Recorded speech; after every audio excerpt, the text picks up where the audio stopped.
travail, on a souvent l'impression que le vrai problème, c'est le conflit qui éclate au grand jour. Mais si le vrai danger, c'était plutôt la tension qui couve en silence? Et si la solution, ce n'était pas de gérer les crises, mais de faire en sorte qu'elles n'arrivent jamais? C'est exactement ce qu'on va explorer ensemble. Comment on peut anticiper les conflits avant même qu'ils n'aient une chance de naître? Voilà la question de départ. Et elle est fondamentale. Parce que, en fait, c'est un peu comme un iceberg. Ce qu'on voit dans Relations au bureau, c'est juste la pointe. Les vrais enjeux, les vraies tensions, tout ça, ça se passe sous la surface. Et c'est là qu'il faut apprendre à garder. Alors, allons-y, plongeons un peu pour voir ce qui s'y cache. Il y a cette menace silencieuse, cette tension qu'on ne voit pas toujours, mais qu'il est crucial d'apprendre à repérer. En fait, le vrai défi, c'est pas le clash final. Non. Le vrai défi, c'est cette accumulation de petites choses, de tensions souterraines qui s'installent jour après jour. C'est comme une fissure dans un mur qui grandit, lentement mais sûrement, jusqu'au moment où tout s'effondre. L'idée, ce n'est donc pas d'être bon pour reconstruire le mur, mais d'être capable de voir la fissure quand elle est encore toute petite. D'accord, mais comment on fait pour voir cet invisible? Eh bien, il faut s'équiper. Il faut un nouvel outil, une sorte de radar, si on veut, pour capter les signaux, même les plus faibles, dans les relations humaines au travail. Et voilà le concept clé, les indicateurs de prévention.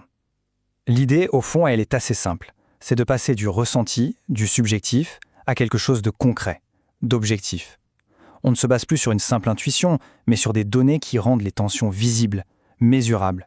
On passe du « je sens qu'il y a un malaise » à « voici précisément où se situe le problème et voilà son ampleur ».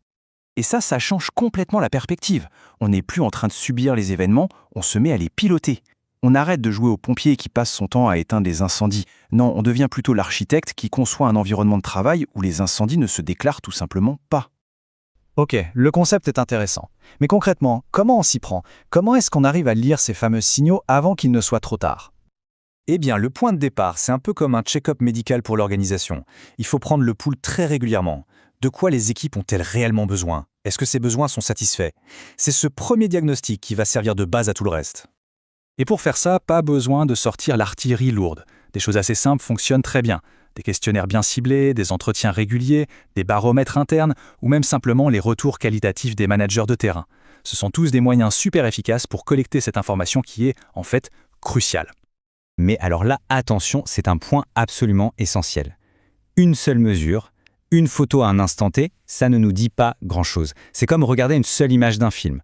On n'a aucune idée de ce qui s'est passé avant ou de ce qui va se passer après, on n'a pas l'histoire. C'est seulement en suivant l'évolution de ces indicateurs dans le temps qu'on peut vraiment commencer à piloter. Est-ce que la satisfaction se dégrade petit à petit? Est-ce qu'elle est stable mais peut-être un peu trop basse? Est-ce que les actions qu'on a mises en place commencent à porter leurs fruits? C'est ça, la vraie information utile. Il y a une autre source de tension majeure, c'est quand des besoins, qui sont tous légitimes, entrent en compétition. Il suffit d'y réfléchir une seconde. L'équipe a besoin de sécurité, tandis que la direction pousse pour la performance immédiate. Chacun réclame de l'autonomie, mais l'organisation a besoin d'un certain contrôle. Le simple fait d'identifier et de nommer ces tiraillements, ça permet de faire des choix clairs, au lieu de laisser les non-dits empoisonner l'ambiance. Bien, maintenant qu'on a toutes ces données, qu'est-ce qu'on en fait? On les rassemble dans un outil qui peut être très puissant, le tableau de bord managérial. Mais attention à bien comprendre le but. Ce n'est pas un outil pour fliquer les équipes, absolument pas. Ce n'est pas un instrument de contrôle, mais un instrument de régulation. C'est une sorte de boussole qui aide le manager à voir où il en est, à ajuster sa trajectoire pour garder le cap. Concrètement, dans ce tableau de bord, on va retrouver quoi? Les indicateurs sur le climat général, les données sur la satisfaction des besoins, et surtout, ces fameux signaux faibles qui sont souvent les meilleurs indicateurs des problèmes à venir. L'ensemble donne une vue d'ensemble claire et cohérente qui permet d'agir. Et c'est là qu'on touche au but. L'objectif final, ce n'est pas juste d'éviter les drames, c'est de construire quelque chose de positif, de renforcer activement la coopération, de la rendre plus solide, plus résiliente. En bref, de créer un environnement où on a envie de travailler et où on travaille mieux ensemble. Évidemment, cette approche n'est pas infaillible. Il faut rester réaliste sur ce que la prévention peut accomplir et ce qu'elle ne peut pas faire. Soyons très clairs là-dessus. L'objectif zéro conflit est un mythe, ça n'existe pas. La prévention, ça permet de réduire massivement les facteurs de risque, d'éliminer une grande partie des conflits qui sont évitables, mais ce n'est pas une baguette magique, c'est une stratégie de défense, un bouclier.